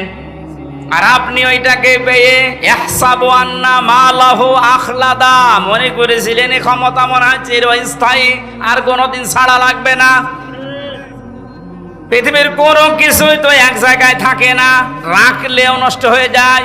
ক্ষমতাও এক জায়গায় রেখেছিলেন, এমন ভাবে নষ্ট হয়েছে এখন নামও করতে পারছেন না। কিন্তু যদি মাঝে মাঝে পাল্টাতো তাহলে এত গরম হতো না। এজন্য সম্পদ যারা জমা করছেন এর হক আদায় করছেন না। আজকের তেলাওয়াতকৃত আয়াতে ওই 3টা পয়েন্টের উপরে আল্লাহ আলোচনা করছেন। আপনাদের কষ্ট হয়ে যাচ্ছে? হ্যাঁ, আমি ইয়াসিন শব্দটা দিয়ে পর্যন্ত এক কায়দায় এসেছিলাম যে কিয়ামতে আল্লাহ প্রথম বিচারে ডাকবেন আপনাকে একা একা, দ্বিতীয় বিচারে সিস্টেমে আল্লাহ একা আর ডাকবেন না। ইয়াউমা নাদউ কুল্লা উনাসিম বিইমামিহিম। রব্বুল আলামিন বলেন কিয়ামতে দ্বিতীয় বিচারের সিস্টেমে ধাপে প্রতিটি মানুষকে আমি আল্লাহ ডাক দেব তার নেতার সাথে। এই একটু বসেন, এই বিষয়টা আগে ক্লিয়ার করি। কিয়ামতের প্রথম বিচারে আল্লাহ ডাকছেন আপনাকে একা ধাপে ধাপে, দ্বিতীয় ধাপে আপনাকে আর একা ডাকবে না, এবার ডাকবে আপনার নেতার সাথে। কার সাথে বলেন বলেন? আগে নেতা, এরপরে কর্মী। এ তথ্যটা সূরা বনী ইসরাইলের 72 নম্বর আয়াতের প্রথম অংশে আছে। প্রথমে আপনাকে আল্লাহ ডাকবে না, এবার ডাক দেবে আপনার নেতাকে, এরপরে আপনাকে। অবিবেকবান মানুষেরা নিজের কাছে এবার প্রশ্ন করেন তো, আপনি যারা আদর্শ মেনে চলেন, যাকে নেতা বলে মানেন, ওকে যদি আল্লাহ কিয়ামতে আগে ডাকে এরপরে আপনাকে, আপনার কি মনে হয় যে আল্লাহ ওর সিরত ওর চরিত্র ওইটা দেখে আপনাকে মাফ করে দেবে? হ্যাঁ, এখনই বলছেন না, আপনি তো ধরা খাবেন।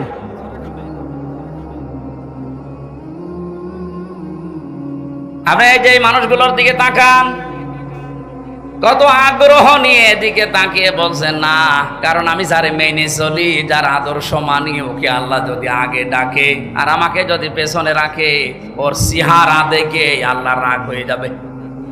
কথা বলেন না কেন? ওর চেহারা দেখে যদি আল্লাহর রাগ হয়ে যায়, পেছনে আর তাকাবে না, ওরে যেখানে দেবে আপনারাও দেবে ওখানে। এই জন্যই বলছে আদর্শ ঠিক করা লাগবে এক্ষুনি। বাড়ি যেয়ে ঠিক করবেন না, এক্ষুনি সিদ্ধান্ত নিয়ে যান। ইয়াসিন বলে আল্লাহ যাকে ডাক দিলেন, তাকে ছাড়া দুনিয়া আমি আর কাউকে আদর্শ মানি না। আমি জানি যারা ঠিক বলছেন এ কথার অর্থ বোঝেননি। এটা বাস্তবে যদি আপনি নিয়ে যেতে পারেন, এ মাহফিল সাকসেস হবে। যে 7টা নামে ডাক দিয়েছেন রসুলকে, কোন অপমান, কোন অপদস্থ না খেয়ে থাকবেন না, মায়ের খাবেন না, কেউ চোখ রাঙানি দেবে না। যে কথাগুলো আল্লাহ জানিয়েছিলেন, তহা মা আনজালনা আলাইকাল কুরআনা লিতাশকা।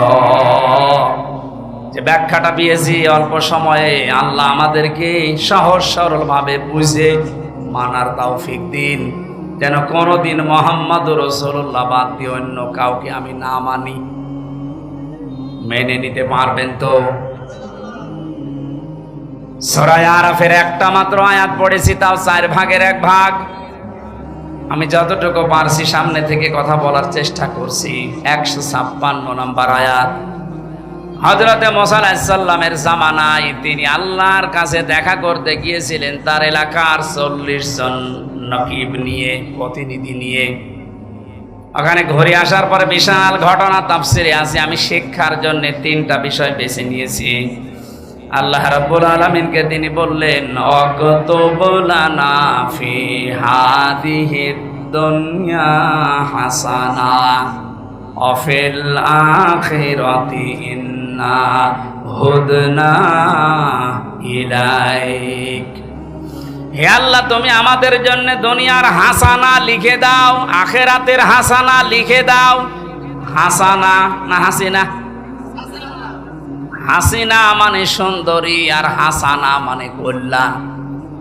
একজন দেখলেন দোয়া করছে, রব্বানা আতিনা ফিদ দুনিয়া হাসিনা। হাসিনা না হাসানা? হে আল্লাহ, তুমি আমাদেরকে দুনিয়ার হাসানা লিখে দাও। কেন আল্লাহ অক্তব দিলেন? কাতাবা একতব মানে কেন দিলেন? কাতাবা ছাড়াও তো অনেক শব্দ আছে, ফারজুন আছে, ফারজন না দিয়ে কাতাবা দিলেন। আমি যদি এই জমিটা আজকের মুরব্বীকে বলি এটা আমার জমি, 2 বিঘা জমি আপনাকে দিয়ে দিলাম, জান, এ মুখের কথার কোনো দাম আছে? কথা বলেন না কেন? এটা যদি 6 স্বাক্ষর করে দলিল বানিয়ে একেবারে লিপিবদ্ধ করে বললাম যে এই নেন, ওটা দাম নেই। আল্লাহ এমন শব্দ দিয়েছেন, খুব গুরুত্বপূর্ণ একটা শব্দ।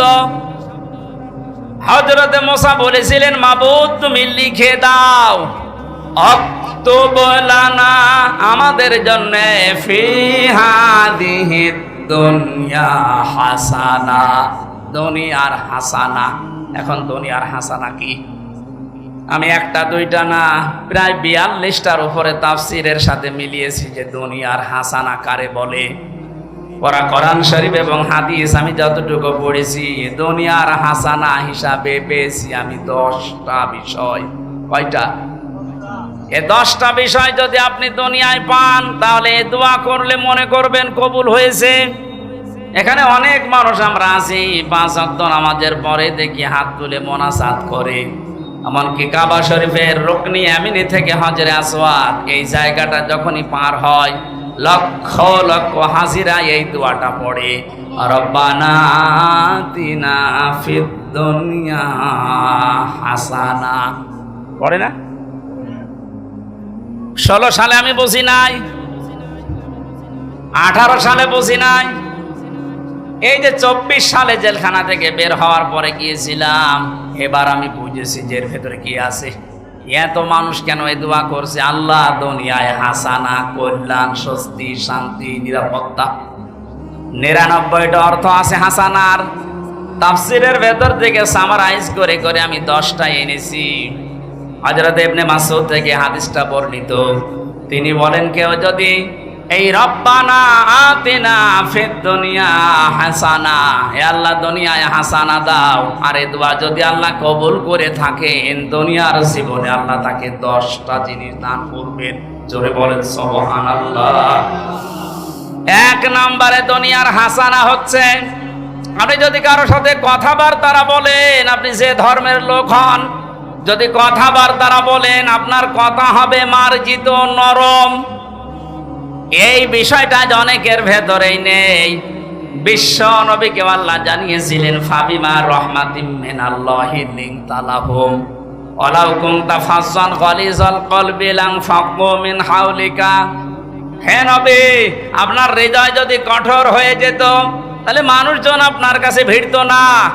আমি দয়া করে আপনার হৃদয়কে কোমল বানিয়ে দিয়েছি, নরম বানিয়ে দিয়েছি। এই জন্যই তো মানুষ আপনার কাছে আসলে আর যেতে চায় না। অবাস্তবতা, বহু মানুষকে উপরে উপরে আমরা দেখতে পাচ্ছি, কত বড় বড় জায়গায় বসে আছে, কিন্তু হাসানা পাইনি। তাদের আচরণ, তাদের কথাবার্তা, তাদের ব্যবহার, তাদের অ্যাক্টিভিটিস গুলো দেখলে শয়তান পর্যন্ত হাসে। যে যত বড় চেয়ারে থাকবে, তার আচরণ, তার কথাবার্তা, তার অ্যাক্টিভিটিস গুলো তত নরম হওয়া লাগবে, তাহলে এই দোয়া তার জন্য কবুল হবে। কত অফিসে দেখতে পাই আমরা, কর্মচারী যারা আছে, সহকারী যারা আছে, 8 ঘন্টা ডিউটি, 10 ঘন্টা পার হয়ে যাচ্ছে, বাড়ি যাওয়ার কথা মনে হয় না। অথচ এমনও অফিসার আছে 8 ঘন্টা ডিউটি, এই কর্মচারীরা মনে হয় যে জাহান্নামে আছে। এক কথা বলছেন না কেন? এই যে দোকানদার, এ দোকানে কর্মচারী আছে, 8 ঘন্টা ওর ডিউটি, মালিক এমন ভাবে গালিগালাজ করে, ব্যবহার করে, ও মনে মনে ভাবে আল্লাহ 8টা ঘন্টা পার হবে কখন। আমি আমারও মানুষ পেয়েছি, ঝিনাইদহ জেলার ডিসি পেয়েছিলাম, এসপি পেয়েছিলাম, টিওনও পেয়েছিলাম। ব্যবহার এত সুন্দর, এত মার্জিত, ওর কাছে 8টা ঘন্টা মানুষের কেটে যাওয়ার পরে বের হয়ে বলো হুজুর, স্যারের ব্যবহার এত সুন্দর, 8 ঘন্টা কখন কেটে যায় টেরটো পাই না। মনে হয় 10-12 ঘন্টা ডিউটি করলে আমাদের ভেতরে কোনো ক্লান্তি আসে না। জেলখানায় আমরা যারা ছিলাম 3টা বছরের মাঝে, জামাতে ইসলামী বাংলাদেশের শ্রদ্ধাভাজন আমির ডাক্তার শফিকুর রহমান, এ লোকটাকে বাইরে থেকে যে যাই মনে করো, অনেকে মনে করে বাংলা শিক্ষিত মানুষে কি আর কি, আপনি মিশেছেন কোনো দিন? আমি প্রথমে তার সাথে ছিলাম 4 দিন। মানুষ যে এত নরম হতে পারে, অথচ উনি তো আমার মতো হামজা না, সারা দেশের জামাত ইসলামের মতো এত বড় সংগঠনের আমির। তার যে ব্যবহার, তার কমল সে এত হৃদয়, এত নরম, আমি হাত তুলে বসে আছি, আমার কোনো কান্নার ভাব নেই। অথচ লোকটা হাত তুলতে দেরি হতো, চোখে পানি আসতে দেরি হতো না। মানুষের ব্যবহার এত নরম হতে পারে, মাঝে মাঝে মনে করতাম আল্লাহ, জান্নাতি মানুষ যদি আমার মনে হয় কাউকে দেখতে, এই লোকটার দিকে তাকালে আমার মনে হয় এটা জান্নাতি মানুষ। আমি কোরআনের হাফেজ, আমি তাহাজ্জুদের 12 রাকাতে মাত্র 1.5 ঘন্টা 2 ঘন্টায় আমার শেষ হয়ে যেত। অথচ একটা জেনারেল শিক্ষিত একটা ডাক্তার, সারা দিন উনি কোর্ট কাছারি করে এসে হাজিরা দিতে হতো, সেই কেন্দ্রীয় কারাগার থেকে, কাশিমপুর থেকে আসতো সদরঘাটে। সারা দিন এই গাড়ি ওর ভেতরে থাকলে এমনি মানুষ সিদ্ধ হয়ে যায়। সিট হচ্ছে টিনের সিট, আর যেভাবে ধাক্কা লাগে, 4-5 ঘন্টা যাওয়া আসা করতে প্রায় 6-7 ঘন্টা সময় চলে যায়। শরীর তো ক্লান্ত হয়ে বসলেই ঘুম লেগে যাওয়ার কথা। আমার মতো যুবক মানুষ কোর্টে হাজিরা দিতে গেলেই পড়ে যেতাম। আর এই রকম ধরনের 70 বছর, প্রায় ওনার বয়স 65 থেকে 70 বছর, এ মুরব্বী মানুষটা এত কষ্ট স্বীকার করে এসে, তাও আমার তো 2টা মামলা, আর ওনার মামলা কত উনি নিজেও জানে না। এতগুলো মামলা মাথার উপরে নিয়ে হাজিরা দিয়ে, ওনার ছেলে জেলে, বউ অসুস্থ হয়ে হাসপাতালে, ওনার নিজের দলের লোকগুলো সব পালিয়ে বেড়াচ্ছে, কেউ জেলখানায় ভর্তি হয়ে আছে। এরকম কঠিন পরিস্থিতিতে কোনো আলোর সন্ধান নেই। সপ্তাহে 4-5 দিন করে এত দূর থেকে হাজিরা দিয়ে এসে রাতের বেলা 8টা 9টা 10টার সময় যখন ঢুকতো, বললাম তার খাবার খাবেন না? তো খাবার ভাত খাইতো না, তরকারি ওই সবজি, তাও জেলখানার যে সবজি। খাবার পরে কিছুক্ষণ জিকির করা, দরুদ শরীফ পড়ে 2-1 ঘন্টা ঘুমানোর পরে তাহাজ্জুদের নামাজে দাঁড়িয়ে যতটুকু মুখস্থ আছে পড়তো। আর এই যে সেজদা, আমার 12 রাকাত নামাজ শেষ হয়ে যাচ্ছে, ওনার এক সেজদায় 1.5 ঘন্টা 2 ঘন্টা কেটে যাচ্ছে। মানুষের ভেতরে ইখলাস না আসলে, তার ভেতরে ভালোবাসা মানুষের এমনি জন্ম নেয়।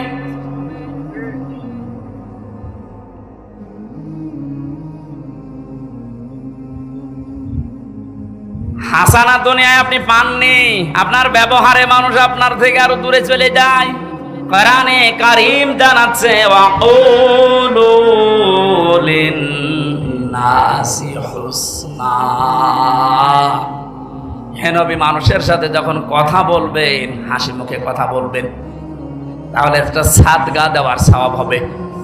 আল্লাহকে এখানে জানিয়েছে যে মুসলমানদের সাথে যখন কথা বলবেন হাসি মুখে বলবেন। লিন-নাসি লিল মুসলিমিনা দেয়নি।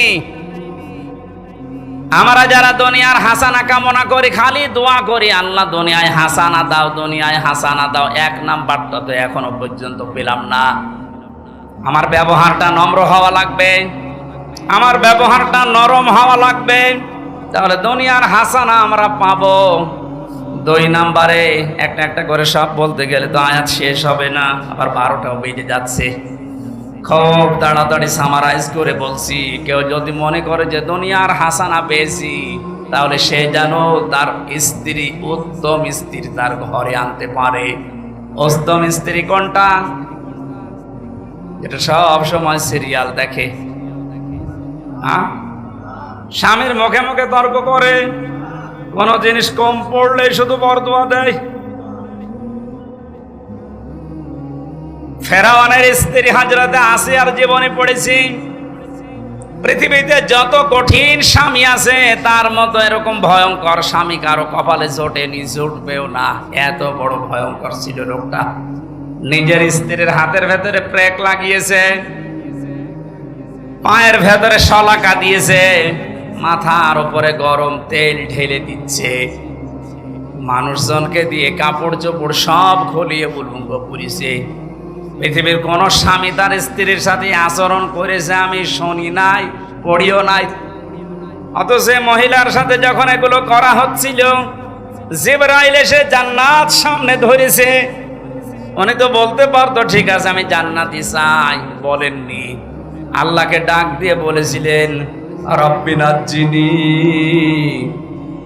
হে আল্লাহ তুমি আমাকে বাঁচাও, আমার এই স্বামী এবং স্বামী যাদেরকে দিয়ে আমার উপরে অত্যাচার করাচ্ছে তাদের কবল থেকে তুমি আমাকে বাঁচাও, কিন্তু তুমি রাগ করে আমার স্বামীর উপরে গজব দিও না। নরসিংদের মা বোনেরা, কত বড় ভয়ঙ্কর অবস্থায় আছে আপনি একটু নিজেকে দাঁড় করান ওই জায়গায়। এত বড় কঠিন অবস্থায় থাকার পরেও শুধু নিজেকে বাঁচানোর আহ্বান জানিয়েছিলেন, মাবুদ তুমি আমাকে বাঁচাও, কিন্তু আমার স্বামীর ওপরে তুমি গজব দিও না। আর আপনি একটা সাবান কম হলে বরদোয়া দেন, আপনি মানুষ।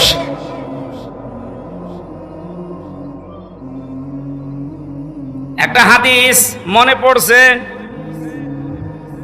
মেয়েদের জন্য বলছি, আল্লাহর নবী জানিয়েছেন 6 প্রকার মানুষকে আল্লাহ বিনা হিসাবে বিনা বিচারে জাহান্নামে দিয়ে দেবে। আমি একটা বলেছি এর ভেতরে, এ পৃথিবীতে যাদের আদর্শ বিশ্ব নবী ছিল না। 2 নাম্বারে যে মহিলাগুলো নিজের স্বামীর সাথে সংসার করতে রাজি না, ওনারা খালি বারবার সংসার ভাঙতে চায়, তালাক নিতে চায়। একটু কোনো জিনিস কম পড়লে শুধু খোঁটা দেয়। 3 নাম্বারে যে মহিলাগুলো এই পৃথিবীতে জেনে হোক না জেনে হোক কিছু কিছু হলেই খালি আন্দাজে মানুষের উপর অপবাদ দেয়, এটা বাংলাদেশে এখন বেশি। 4 নাম্বারে যারা অভিশাপ দেয়, এটাও মেয়েদের ভেতরে বেশি। এক কথা বলছেন না কেন? 5 নাম্বারে যারা ঝগড়া বাঁধলে সে গালি দেয়, এটা মনে হয় এলাকায় নেই। আমি সেই দিন কোন জেলা থেকে যেন আসছিলাম, খুলনা থেকে। আসার সময় এক বরফ বিক্রেতা, ওই যে আইসক্রিম বিক্রি করে, ওই লোকটা এক বাড়ির পাশে দাঁড়িয়ে 2 মহিলা গালি গালাজ করছিল, সে জনমের গালি, ওইটা আবার ভিডিও করে তুলেছে, তুইলে মাইকে বাজাচ্ছে। আমি গাড়ি দাঁড় করিয়ে বললাম দাঁড়ান, কি বাজান? বলছে হুজুর এক মহিলার ঝগড়া, এমন কোন গালি নেই, আর মনে হচ্ছে 1 মিনিটে 40টা গালি দিচ্ছে। মেয়েরা যারা এসেছেন, যত রাগ হোক গালি নিয়ে আসবেন না মুখে, কারণ মুনাফিক যারা, তাদের চারটা চরিত্র: কথা বললে মিথ্যা বলে, ওয়াদা করলে খেলাফ করে, আমানত রাখলে খেয়ে ফেলে, আর ঝগড়া হলেই গালি দেয়। এলাকায় গালি দেন কার? হাত তোলেন তো। এই ওয়াজ মনে হয় এই এলাকায় করা ঠিক না, কারণ এই এলাকায় গালি নেই।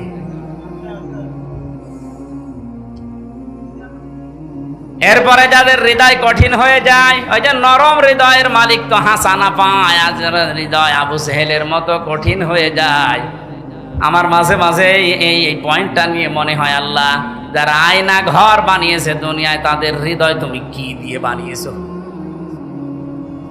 একটা লোককে আপনি 1-2 ঘন্টা 5 ঘন্টা, 1 দিন 2 দিন রেখেও তো ছেড়ে দিতে পারতেন। 8 বছর 10 বছর রেখে দিয়েছে, দুনিয়ার মানুষ জানেও না যে বেঁচে আছে, মরে গেছে। তাও যদি ওখানে জামাই আদরে রাখতো তাও তো হইতো। আমার সাথে যে আলেম ছিল মুফতি ফখরুল ইসলাম, ও ভাই আমারে বলছিল যে আমারে র্যাবে মাটির নিচে নিয়ে এই পায়ের ভেতর দিয়ে হাত দিয়ে ওই যে বড় বড় শিক আছে, ওই শিক ধরিয়ে তালা লাগিয়ে দিয়েছে। শোয়া কি জিনিস আমি কোনোদিন বুঝি নাই।